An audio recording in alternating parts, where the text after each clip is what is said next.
अस्सलामुअलैकुम, कैसे हैं आप सब। उम्मीद करती हूँ कि सब बहुत ही ज़्यादा अच्छे होंगे, अपने अपने घरों में खुश होंगे। Welcome back to my channel. और इसी के साथ ये बन रहा है चीनी वाला पराठा, स्पेशली मेरे हस्बैंड के लिए, क्योंकि मेरे हस्बैंड आज सुबह कुछ भी नाश्ता नहीं कर रहे थे। तो मैंने उनसे कहा प्लीज़ आप कुछ तो खा लें, तो उन्होंने मुझे कहा चीनी वाला पराठा। वो समझे थे मैं नहीं बनाऊँगी उनके लिए, पर मैंने उनके लिए बना लिया। और साथ ही मैंने बना लिया था आड़ू का juice. And literally I don't know कि मैं जितनी ज़्यादा मीठी चीज़ों को अवॉइड करती हूँ, शुगर को अवॉइड करती हूँ, दानियाल को वो सारी चीज़ें उतनी ही ज़्यादा पसंद आती हैं। एक्चुअली इस टाइप का पराठा मैंने फ़र्स्ट टाइम बनाया था, तो आई डोंट नो कैसा बना है। आई लिटरली डोंट नो कि इस जूस और पराठे का कॉम्बिनेशन है या नहीं। अच्छा जी, तो आज मुझे बनानी है कलेजी और साथ आलू और गोश्त। वैसे जब भी मैं कलेजी बनाने की कोशिश करती हूँ ना, और वो हमेशा ख़राब ही हो जाती है। सच में ऐसा 2-3 दफ़ा हो चुका है मेरे साथ। तो इसी वजह से ना आज मैंने सोचा है कि मैं कलेजी बिल्कुल डिफरेंट स्टाइल में बनाऊंगी। वैसे इन सारी चीज़ों की प्रिपरेशन में ना मैंने बिल्कुल भी आलू गोश्त को पकता हुआ शूट नहीं किया, क्योंकि देर हो रही थी और वहाँ मज़दूर खाने के लिए इंतज़ार कर रहे थे। अच्छा जी, हमारा जो दूसरा घर है ना, वहाँ पर कोई काम वगैरह हो रहा है, तो उसके लिए मज़दूर वगैरह आए हुए, तो खाना उन्हीं के लिए बन रहा है। तो इसलिए सब कुछ जल्दी जल्दी हो रहा है, क्योंकि खाना जो है हमने टाइम पर पहुँचाना है उधर। ये जो रोटी इतनी ज़्यादा फूल रही है ना, तो इसका मतलब है किसी को ज़रूर भूख लग रही है। तो ये दोनों ना सुबह सुबह गाड़ी के अंदर बैठ गए और इन्होंने इतना हॉर्न दिया ना कि सबकी मॉर्निंग बहुत अच्छी हो गई। वैसे कितना कॉन्फिडेंटली बैठा हुआ है कि मतलब मैं ड्राइव कर लूँगा आराम से। वैसे बच्चों में शुरू में कितना कॉन्फिडेंस होता है ना, फिर बाद में सारा ख़त्म हो जाता है। अच्छा जी, तो मेरे ना कुछ कपड़े आए थे टेलर के पास से, तो मैंने सोचा वो भी आपको दिखाती हूँ। क्योंकि हमने सुबह कहीं जाना था, तो उसकी प्रिपरेशन में मैं बस ये सब कर रही थी। पहले से हर चीज़ बंदा कर लेना, तो उसके लिए ना और टाइम निकल जाता है कुछ और करने के लिए, क्योंकि लड़कियों का कुछ भी ख़त्म नहीं होता ना, वो चाहती हैं कुछ और भी हो जाए, थोड़ा और हो जाए। वो हमेशा हर चीज़ भूल ही जाती है, बाहर जाते हैं यार ये कर लेते तो थोड़ा और ज़्यादा अच्छा हो जाता। वैसे मुझे लगता है कि टेलर और जो औरतों की लड़ाई है ना, वो मतलब कभी भी ख़त्म नहीं होने वाली। मैंने अपने टेलर को कहा था कि ये जो सारी चीज़ें हैं ना, ये आपने दूसरे ड्रेस पे लगानी है, और उसने ये सारी चीज़ें इस ड्रेस पे लगा दी। मतलब अपनी मर्ज़ी की उसने। मुझे लगता है उनको बिल्कुल भी नहीं पता कि मतलब एक ड्रेस ख़राब होने का दुख कितना बड़ा होता है। मतलब उन्हें पता ही नहीं है कि कितना मुश्किल होता है एक ड्रेस को बनाना, लड़कियों के लिए सोचना कि मतलब ये डिज़ाइन होगा, इस जगह ये मैं पहनूंगी, ऐसा लगेगा, और फिर वो उसको ख़राब कर दें।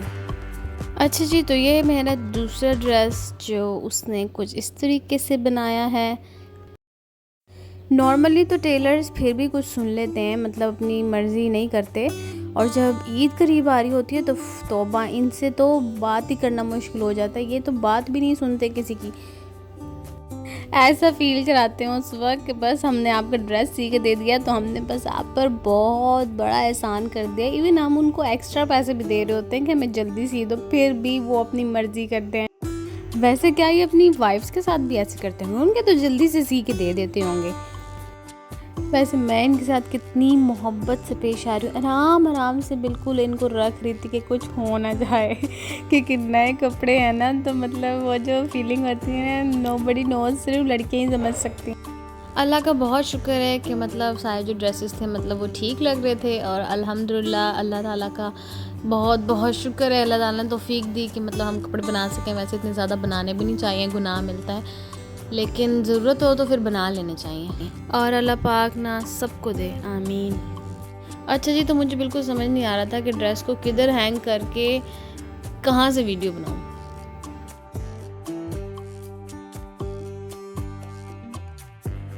रेत की आंधी आई थी, रेत का तूफ़ान था आई थिंक।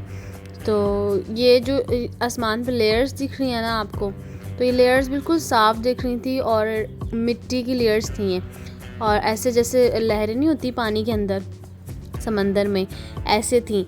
और इतनी ज़्यादा मिट्टी आई कि मतलब सारी विंडोज़ से रूम में, मेरे वॉशरूम में इतनी ज़्यादा मिट्टी हो गई थी। फिर मुझे बाद में हर चीज़ को धोना पड़ा। ये देखें, आप देख भी सकते हैं कितनी ज़्यादा मिट्टी है।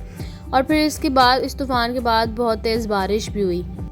आज के दिन हुई थी बारिश। जो कल तूफ़ान आया था ना, उसमें बस हल्की हल्की सी, मतलब जैसे थोड़ी देर हुई और फिर ख़त्म हो गई। लेकिन ये वाला जो मतलब तूफ़ान था ना, इसके बाद जो है ना बारिश बहुत ज़्यादा तेज़ हुई थी।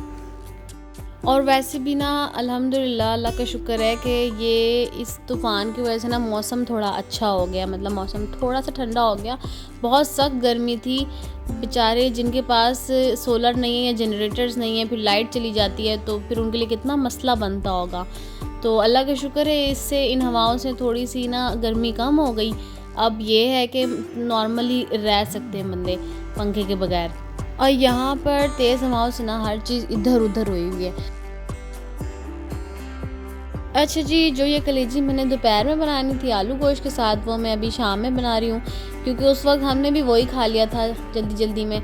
और ये जो है ना, उस वक्त मैंने ना इसकी जो लेयर थी मतलब कलेजी के ऊपर वाली, वो उतार के और इसको कट करके और मैरिनेशन इसकी करके ना इसको फ्रिज में रख दिया था।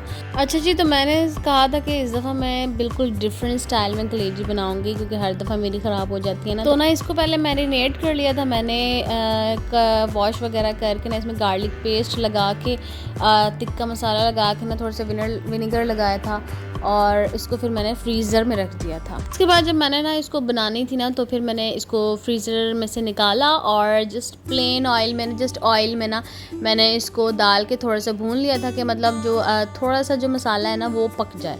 इसी के साथ थोड़ी देर मैंने इसको भूना, और जब मुझे लगा कि मतलब अब ठीक है, इतना काफ़ी है, तो फिर मैंने ना इसको निकाल के अलग से रख लिया था। तो फिर मैंने ना इसका मसाला बनाया अलग से, जिसमें मैंने ना उसी ऑयल में से जो बचा था थोड़ा सा, उसमें मैंने ना चॉप्ड ऑनियंस डाल के, फिर टमाटर, फिर ज़ीरा, फिर जो है ना उसमें लाल मिर्चें और हल्दी, धनिया, गरम मसाला, सॉल्ट वगैरह ये सब डाल के ना उसको मसाले को भूना काफ़ी देर। फिर उसमें मैंने कलेजी डाल दी। कलेजी जब डाली, कलेजी को काफ़ी देर तक पकाया, और जब वो पक गई फिर मैंने उसके ऊपर से डाल दी मेथी डाल दी, और फिर ऊपर से थोड़ा सा मैंने ना गरम मसाला डाल दिया। फिर उसके बाद थोड़ा सा उसको पकने दिया, और फिर आपके सामने कलेजी जो है वो बिल्कुल बन चुकी है। और इस दफ़ा सबने मेरी तारीफ़ भी की थी, मतलब अच्छी बनी थी, मुझे भी अच्छी लगी, और मैं ऐसे ही बनाना चाह रही थी कब से, और मुझसे बन ही नहीं रही थी, और फाइनली मैंने इस दफ़ा बना ही ली। वैसे मुझे लगता है किसी इंसान को कुछ आए ना आए, खाना बनाना तो ज़रूर आना चाहिए, क्योंकि भूख तो हर ह्यूमन बीइंग को लगती है, तो मतलब उसको खाना बनाना तो ज़रूर आना चाहिए। तो जो लड़कियां खाना बनाना मतलब ना सीखा, उन्हें नहीं आता हो और वो फ़ख्र महसूस करती हैं इस बात पे, तो वो बिल्कुल गलत है। उनको खाना बनाना सीखना चाहिए, नॉर्मल से बनाना सीख लो, फिर आगे बंदे को खुद ही बनाना आ जाता है। और अब तो वैसे भी इतना कोई मुश्किल भी नहीं है, रेसिपीज़ आ जाती हैं गूगल करो तो। और इसी के साथ इतना ही, फिर मिलेंगे नेक्स्ट वीडियो में इंशाअल्लाह। तो तब तक के लिए इंतज़ार करें, और हमारे चैनल को ज़रूर सब्सक्राइब करें, लाइक करें, अगर आपको अच्छा लगे तो कमेंट भी करें। Thank you for watching. अल्लाह हाफ़िज़।